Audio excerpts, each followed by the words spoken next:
اذان جب ہوتی ہے تو اذان کا جواب آپ لوگ دیتے ہو؟ ہاں، اذان کا جواب سب کو دینا چاہیے، مرد ہو یا عورتیں ہوں۔ یہ اذان کا جواب دینے والے کے لیے بڑی خوشخبریاں ہیں، بہت زیادہ ثواب ہے۔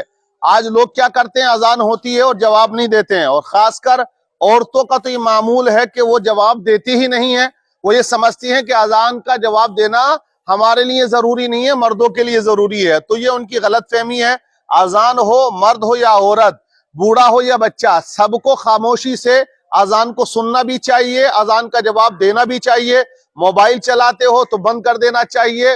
کوئی بھی چیز اگر آپ یوز کر رہے ہو تو اس پر مکمل طریقے سے پابندی لگا دو، اٹھا کے رکھ دو، اذان کا جواب دو۔ اب اذان کا جواب کیسے دینا چاہیے؟ بہت سے ایسے لوگ ہیں آج کے وقت میں جنہیں پتہ ہی نہیں ہے کہ اذان ہو تو ہم اذان کے جواب میں کیا کہیں، کیا بولیں۔ تو حدیث پاک میں آیا ہے کہ جب مؤذن کہے اللہ اکبر اللہ اکبر تو ہم کو بھی وہی کلمات ریپیٹ کرنے چاہیے، اللہ اکبر اللہ اکبر۔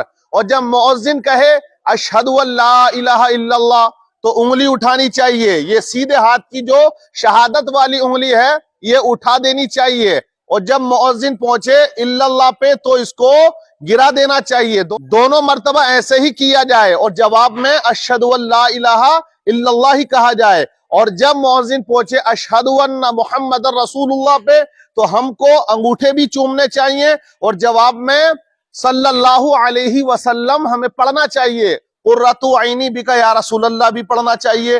جب مؤذن پہنچے حی علی الصلاۃ پہ تو ہمیں پڑھنا چاہیے لا حول ولا قوت الا باللہ العلی العظیم۔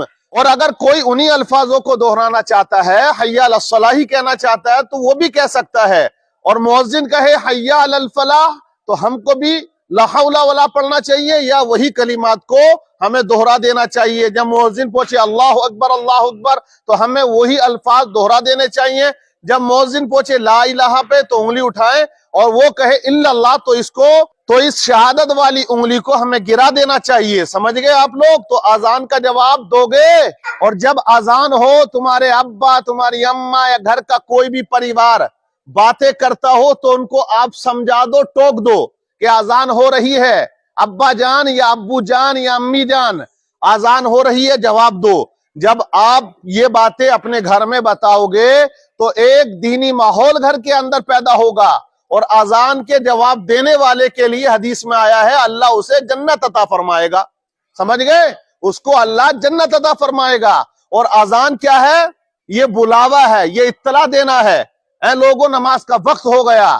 تو ہم کو کیا چاہیے؟ ہم اپنا کام دھام سب چھوڑ دیں، اذان کی آواز آ جائے تو ہم اپنی عبادت میں لگ جائیں۔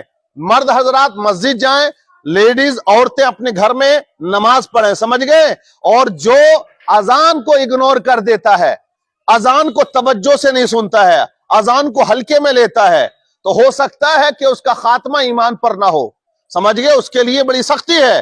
تو اس لیے اذان کا جواب دینا چاہیے۔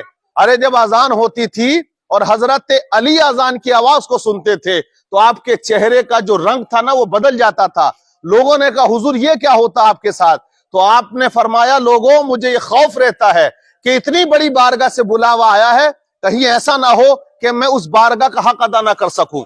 تو اس خوف سے اذان کی آواز آپ سنتے تھے تو آپ کا جو چہرہ تھا وہ بدل جاتا تھا۔ تو آپ سمجھ لو کہ حضرت علی جو ولیوں کے سردار ہیں، جو داماد مصطفیٰ ہیں، جو اہل بیت اطہار کی شان ہیں، اور جن سے محبت کرنا ہمارا ایمان ہے، وہ علی آپ سمجھ رہے ہیں؟ ارے بھائی آپ کے یہاں شادی ہو اور کوئی ہمیں بلاوا دے اور ہم اس کی شادی پہ اس کے گھر نہ جائیں تو برا لگتا ہے، لگتا نہیں لگتا ہے؟